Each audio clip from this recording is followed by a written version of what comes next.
Baspa supremo बहन जी ने गुरुवार को बड़ा ऐलान किया। उन्होंने कहा कि बसपा लोकसभा का चुनाव अकेले दम पर लड़ेगी। इस दौरान बसपा चीफ ने उत्तर प्रदेश और उत्तराखंड के पार्टी कार्यक्रमों को लेकर कैडर के नेताओं के साथ गहन समीक्षा भी की।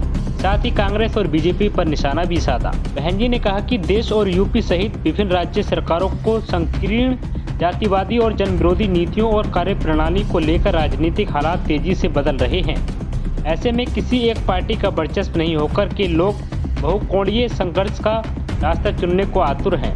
ऐसे में लोकसभा का अगला आम चुनाव दिलचस्प, संघर्षपूर्ण और व्यापक जनहित देश हित में साबित होने की प्रबल संभावना है, जिसमें बसपा की अहम भूमिका होगी। बसपा चीफ मध्य प्रदेश में भाजपा, छत्तीसगढ़ और राजस्थान में कांग्रेस, दक्षिण के तेलंगाना राज्य में बीआरएस पार्टी की राज्य सरकार में चुनावी टक्कर देने के लिए उन राज्यों में सघन दौरा करने के बाद पार्टी के पदाधिकारियों के साथ बैठक में बोल रही थी। बहन जी ने कहा कि ऐसे में पार्टी को समय समय पर दिए जा रहे जरूरी दिशा निर्देशों पर ईमानदारी और निष्ठापूर्वक मेहनत करके अच्छा रिजल्ट जरूरी हासिल किया जा सकता है। उन्होंने कहा कि ऐसा होने पर बाबा साहब डॉक्टर बी आर अम्बेडकर के आत्मसम्मान और स्वाभिमान मूवमेंट के कार्यों को केवल यूपी जैसे राज्यों में ही नहीं बल्कि पूरे देश में मजबूती मिलेगी।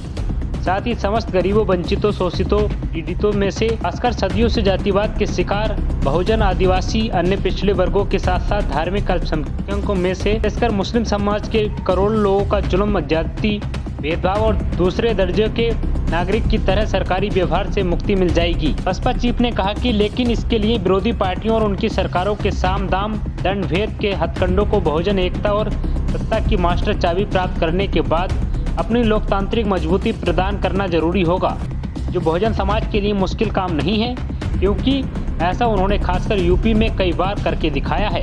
एनजी ने इस दौरान कांग्रेस के साथ बीजेपी सरकार पर भी निशाना साधा। बसपा चीफ ने कहा कि जहां तक रोटी, रोजगार, सड़क, शिक्षा, पानी और स्वास्थ्य की बात है तो ये बीजेपी के शासनकाल में भी लगातार जारी है, बल्कि वास्तविकता ये है कि लोगों का दुख दर्द घटने की बजाय बढ़ा है, साथ ही लोगों का जीवन त्रस्त हुआ है। तो दोस्तों, इस खबर को लेकर आपकी क्या राय है कमेंट करके जरूर बताएं। वीडियो को लाइक करें, शेयर करें। शुक्रिया, नमस्कार, गुरु फतेह, आदाब, नमो बुद्धा।